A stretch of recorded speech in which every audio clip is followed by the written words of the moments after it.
Assalamualaikum warahmatullahi wabarakatuh. Selamat siang Bapak Ibu semua yang ada di rumah. Salam sejahtera bagi kita semua. Alhamdulillah selalu kita ucapkan puja dan puji syukur kehadirat Tuhan, karena hanya dengan rahmat dan ridhonya maka sampai pada hari ini kita masih diberi kesehatan, keselamatan, sehingga dapat bertemu kembali melalui video ini ya, untuk menyampaikan beberapa informasi yang harus Bapak Ibu ketahui ya, sesuai dengan aturan pemerintah bahwa sekolah sudah mulai tatap muka ya. Mungkin panjenengan dari kemarin bertanya-tanya kapan sih kita akan tatap muka, yang SD dan SMP dan sebagainya sudah, karena TK berbeda Ibu. Memang ada beberapa TK yang sudah melakukan tatap muka kemarin, tapi karena kita barengan dengan SD, maka biar fokus dulu SD menangani di satu pintu untuk keribetan-keribetannya, baru TK nanti akan melaksanakan tatap muka. Ya, untuk TK nanti kita mulai akan tatap muka hari Senin tanggal 13 September tahun 2020 ya, berarti mulai besok Senin kita sudah mulai akan tatap muka. Kemudian tatap mukanya bagaimana? Apakah semua anak nanti masuk? Tidak, sama seperti SD. Tapi kalau SD itu sekali tatap muka bisa separuh dari murid, tapi kalau TK itu tatap mukanya sekali datang hanya bisa 5 anak. Oke, jadi hanya 5 anak saja. Berarti seperti kelas saya ada 15, berarti nanti sekali datang 5 anak, berarti dia akan dibagi menjadi tiga kali pertemuan ya, 3 kali pertemuan. Demikian juga dengan Bu Dwi. Nah, ya, berarti kelas saya dengan kelas Bu Dwi nanti berdampingan, saya di kelas depan, Bu Dwi di kelas belakang. Itu berarti nanti akan masuknya nanti di hari Senin, Selasa, Rabu ya. Kelasnya TKA sama kelasnya Bu Dwi nanti anak-anak akan tatap muka di hari Senin, Selasa, dan Rabu. Sedangkan kelasnya Bu Yani itu nanti akan tatap muka di hari Kamis, Jumat, dan Sabtu ya. Berarti satu minggu tatap mukanya berapa kali? Tatap mukanya hanya 1 kali. Oke, untuk sementara ini kita 1 kali, karena prosedurnya nanti kalau kita akan pagi siang itu nanti anak-anak pulang harus kita semprot. Yang saya khawatirkan setelah saya semprot disinfektannya belum selesai semua bersihnya, anak-anak yang siang sudah masuk kasihan ya. Jadi untuk seminggu ini kita hanya 1 kali dalam seminggu tatap muka. Terus anak yang tidak tatap muka bagaimana? Nah, untuk anak yang tidak tatap muka berarti nanti pembelajarannya masih tetap semua anak ya. Karena ini nanti untuk tatap muka ini kita hanya mengarahkan untuk pembiasaan ya, pembiasaan. Apalagi ini sedang corona, berarti nanti kita pembiasaan tentang jaga jarak, memakai masker, kemudian tidak bepergian dan sebagainya. Oke. Kemudian untuk yang minggu berikutnya kita akan mengajarkan ke anak pembiasaan cara memakai sepatu, cara melepas sepatu, memakai kaos kaki dan sebagainya. Jadi itu pembelajaran yang ada di sekolahan. Terus untuk tugas-tugas, nah kita masih tetap nanti orang tua seminggu sekali tetap datang ke sekolahan ya, untuk mengambil tugasnya anak ya, masalah mengambil tugasnya anak, terus nanti dikerjakan di rumah. Jadi anak datang ke sekolah hanya untuk mengenal bu gurunya, mengenal lingkungan sekolahnya. Untuk tugas-tugasnya nanti tetap kita kirimkan melalui video. Sekali lagi tugasnya tetap dikerjakan di rumah dengan orang tua. Jadi kita, karena kan tidak mungkin Bu saya di sekolahan nanti ngajar, saya tidak selesai waktunya, terus anak-anak nanti bingung, harus terburu-buru. Maka lebih baik untuk tugas-tugasnya tetap kita kerjakan di rumah, dan di sekolahan kita mengajarkan pembiasaan kepada anak. Itu. Kemudian untuk jam masuknya nanti anak-anak masuk mulai jam 8 sampai jam 9. Berarti awal kita masuk 1 jam dulu. Jam 8 sampai jam 9. Tolong datangnya jangan terlalu gasik.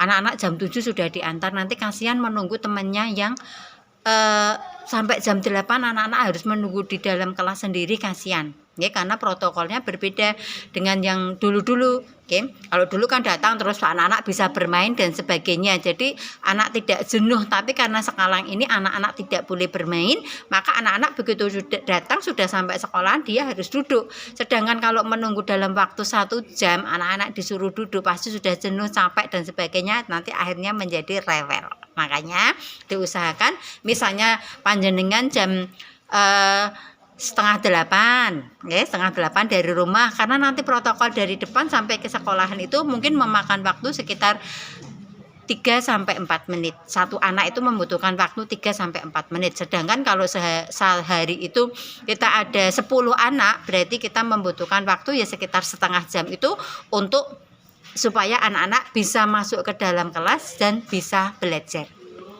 Oke, diusahakan jadi 7:30 sudah dari rumah.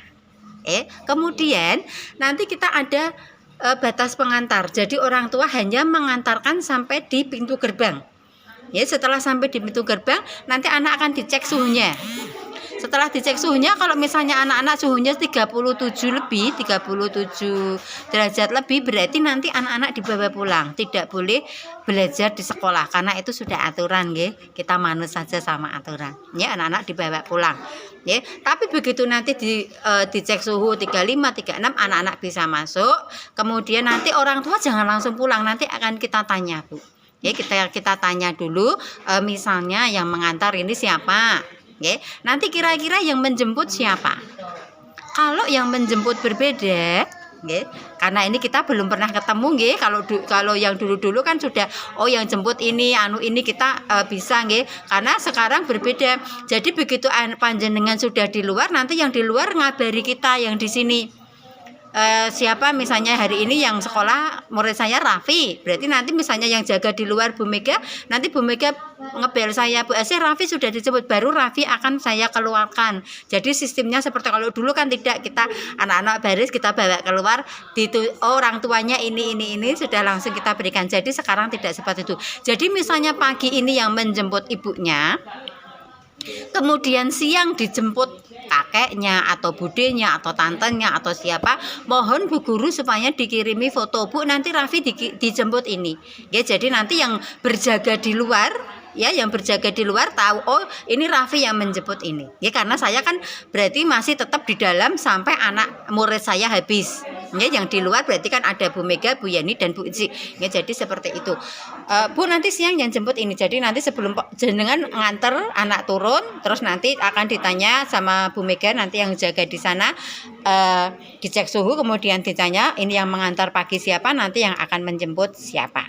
Ya, seperti itu prosedurnya untuk yang antar jemput. Sudah nanti anak-anak masuk, kemudian begitu masuk gerbang, anak-anak akan kita suruh untuk cuci tangan. Ya, jadi anak-anak nanti akan cuci tangan dulu. Sudah anak-anak cuci tangan, terus anak-anak masuk ke dalam sini, ya, masuk ke dalam sini, kemudian masuk ke kelas. Tidak boleh diantar. Orang tua hanya mengantar sampai di batas pengantar. Seandainya anaknya hari itu rewel, nggih, karena mungkin kemarin habis pergi atau dan sebagainya, anaknya rewel, maka anak ini akan dibawa pulang. Ya, anak dibawa pulang. Kalau dulu Bu Guru yang nangani, nangis enggak nangis Bu Guru pokoknya ning jero kelas ditutup, ceklek, sudah selesai. Tapi untuk yang ini sementara ini tidak seperti itu. Jadi begitu anak diturunkan rewel, minta ditunggu ibunya dan sebagainya, mohon maaf, anak langsung dibawa pulang. Ya, itu. Kemudian sesudah anak masuk selesai, baru nanti pulangnya seperti tadi yang saya katakan, kita akan Bu Asih ini sudah dijemput, nanti anak akan kita keluarkan. Di gerbang sini ada Bu Yani yang akan menanti, di gerbang sana ada Bu Uci yang akan menanti, di luar nanti ada Bu Mega. Sesuai dengan yang penjemput nanti siapa akan kita berikan kepada yang menjemput. Itu untuk prosedur antar dan jemput, ya, karena ini memang harus ada prosedurnya banyak sekali yang harus segera ditaati. Kemudian misalnya anak ini sudah sakit dari rumah, atau mungkin orang tuanya sakit dari rumah, di rumah, batuk, pilek, panas, itu diusahakan anak tidak masuk. Ini tolong kejujurannya, karena kan kita tidak mungkin kan melihat di rumah bapaknya sakit atau orang tuanya sakit atau neneknya mungkin yang satu rumah sakit atau bagaimana, kan kita tidak mungkin ngecek seperti itu nggih. Jadi ini kesadaran dari panjenengan sendiri untuk kesehatan bersama. Kok saya sakit atau mbahnya yang di rumah sakit, diusahakan WA saja, Bu, maaf ini neneknya sakit jadi hari ini tidak masuk. Seperti itu. Memang itu aturannya harus seperti itu. Jadi tolong kesadaran kita. Saya tidak mungkin toh ngecek. Mungkin jenengan di sini tidak batuk-batuk, kan saya tidak tahu kalau jenengan sakit. Padahal jenengan batuk lah, batuk itu nanti anak mungkin sudah membawa virusnya, mungkin anak tidak batuk, tapi kan dia membawa virus lah, entah walaupun berjauhan namanya virus, pas anak hari itu wahing atau dan sebagainya, nuwun sewu nanti ada temannya yang ketularan, malah kita tidak boleh tatap muka lagi. Makanya kita saling menjaga. Jadi misalnya panjenengan anaknya sakit atau orang tuanya sakit, mungkin yang satu rumah Pak D-nya, mbahnya atau siapa yang sakit, kakaknya dan sebagainya, diusahakan anak tidak masuk sekolah. Nah belajarnya, Bu, nah kan nanti belajarnya di rumah, kan mengerjakannya di rumah, di sekolah. Makanya kita pembiasaan, pembiasaan sama nanti kita itu ada garis-garis, ada itu itu. Kemudian kalau pas mengantar atau pas menjemput, misalnya di gerbang penjemput atau pengantar masih ada orang, diusahakan yang belakangnya ada jaraknya nggih, Bu, nggih, ada jaraknya. Ada jaraknya. Jadi tidak terus ngumpul, nuwun sewu nggih, ngumpul terus ngerumpi, jangan seperti itu. Nanti tetap kita ada satgas, Bu, ada satgas dari kelurahan dan sebagainya. Nah, nanti nggak boleh sekolah lagi. Makanya begitu panjenengan datang, masuk situ, ceklek, terus anak-anak belajar, anak-anak dijemput, sudah diberikan, nanti yang belakang berarti maju. Jadi sistemnya seperti itu. Ada jaraknya ya 1 meter lah, misalnya kendaraan diberi jarak sedikit belakangnya, nanti langsung anak datang siapa langsung nanti kita berikan. Kemudian HP, nuwun tolong HP selalu aktif. HP-nya orang tua selalu aktif. Misalnya anak-anak ini entah di sekolahan tiba-tiba panas dan sebagainya, maka kita akan menghubungi orang tua untuk menjemput. Kalau dulu Bu Guru yang nganter, sekarang tidak boleh. Jadi nanti kita akan, Bu, nuwun tulung ini sakit, bisa dijemput ke sekolahan. Atau mungkin pipis di sekolahan dan sebagainya. Karena untuk saat ini memang prosedurnya sih tidak boleh, tapi kalau masalah sebetulnya pipis dan sebagainya masih tetap kita bantu, Bu. Jadi nanti nuwun tulung sebelum anak-anak berangkat ke sekolah itu sudah pipis dulu dari rumah. BAB dulu dari rumah. Sudah pipis, sudah BAB dari rumah. Jadi di sekolahan anak-anak mungkin karena kalau hanya 1 jam, 1,5 jam, kemungkinan tidak kebelet pipis atau BAB. Karena seperti kemarin tuh ada anak yang BAB, kemudian Bu Gurunya otomatis kan nganter. Itu ternyata pas ada pengawas ke sekolahan, sedang ada tinjauan, maka itu juga akan menjadi temuan dan takutnya nanti anak-anak malah tidak boleh sekolah lagi. Itu. Kemudian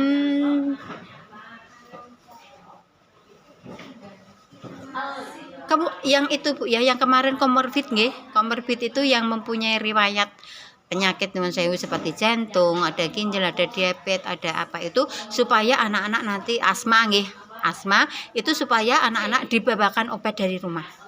Anak-anak dibawakan obat dari rumah. Jadi nanti misalnya di sini kok tiba-tiba sesek, biasanya kalau asma itu tiba-tiba dia sesek, kita masih bisa untuk menangani. Karena biar kalau kita kan di sekolahan peralatannya, obat-obatannya kan hanya obat-obatan umum, misalnya betadin, kayu putih, paling insana dan sebagainya. Tapi kalau yang sampai semprot, alat semprot atau mungkin obat biar nafasnya tidak sesek, itu kan di sekolahan tidak punya. Jadi tolong nanti waktu mengantar bilang ke yang jaga di depan, Bu, ini obatnya saya taruh di sini. Jadi sewaktu-waktu nanti nuwun sewu terjadi batuk atau dan sebagainya, Bu Guru bisa langsung mengambilkan. Itu untuk yang sakit Kemudian jangan lupa menjemputnya juga tepat waktu. Kita pulang jam 9, jenengan nanti jemputnya jam 10. Aduh, ya kan kasihan anaknya nanti nunggu di dalamnya juga lama. Kalau misalnya jam 9, oh saya udah berangkatnya jam 9 kurang 5, nanti sampai sini jam 9 sudah keluar 1. Mungkin nanti belakangnya 5 menit lagi keluar seperti itu. Jadinya nanti mungkin setengah 10 semua anak sudah bisa dijemput oleh orang tua. Oke, itu nggih. Kemudian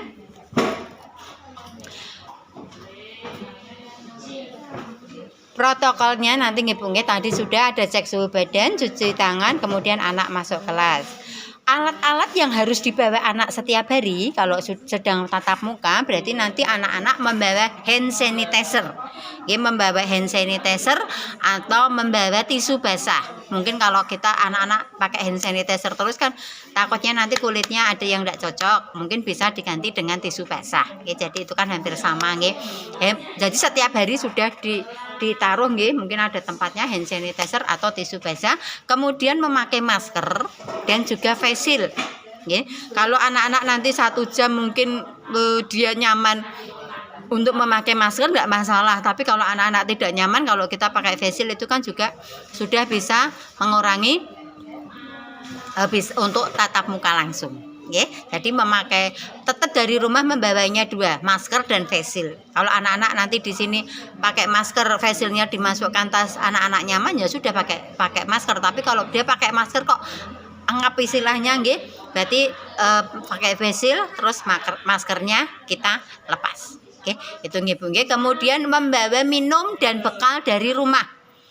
Ya, membawa minum dan bekal dari rumah. Monggo diusahakan misalnya bekal ya sudah dibuka nggih Bu nggih. Misalnya kalau bawa snack atau apa itu sudah dibuka, kemudian dimasukkan ke dalam tempatnya. Jadi nanti kita Bu Guru anak-anak membuka bisa langsung makan nggih. Kemudian untuk botolnya, itu botolnya yang botol ulir nggih Bu nggih. Yang ditutupnya ulir, jangan yang ceklekan itu nggih. Kalau yang ceklekan itu biasanya nanti kesenggol sedikit maka airnya akan tumpah. Tapi kalau yang ulir itu mau jatuh atau mau apa, dia tetap masih kokoh ya, enggak masalah. Terus alat tulis jangan lupa ya, walaupun nanti kita pembiasaan tapi tetap diusahakan alat tulis anak selalu dibawa.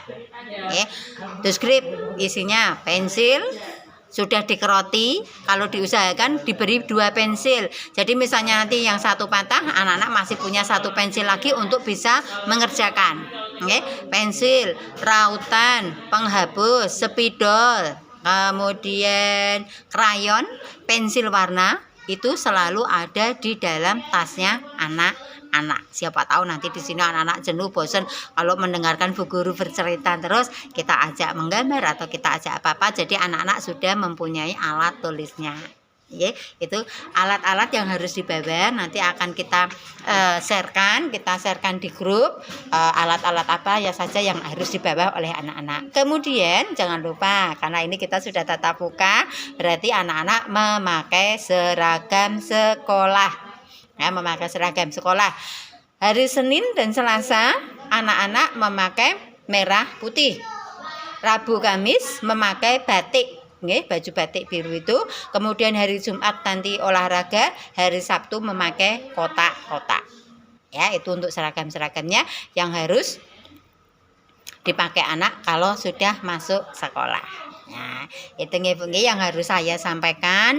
Mungkin nanti kalau ada yang belum jelas bisa bertanya melalui WA dan sebagainya, karena nuwun sewu nanti kalau ini terlalu lama durasinya juga tidak muat untuk disampaikan. Saya minta maaf, mungkin selama tadi saya menyampaikan aturan-aturan besok Senin aturan-aturan kita tatap muka ada yang kurang berkenan di hati panjenengan, saya minta maaf yang sebesar-besarnya. Akhirul salam. Assalamualaikum warahmatullahi wabarakatuh.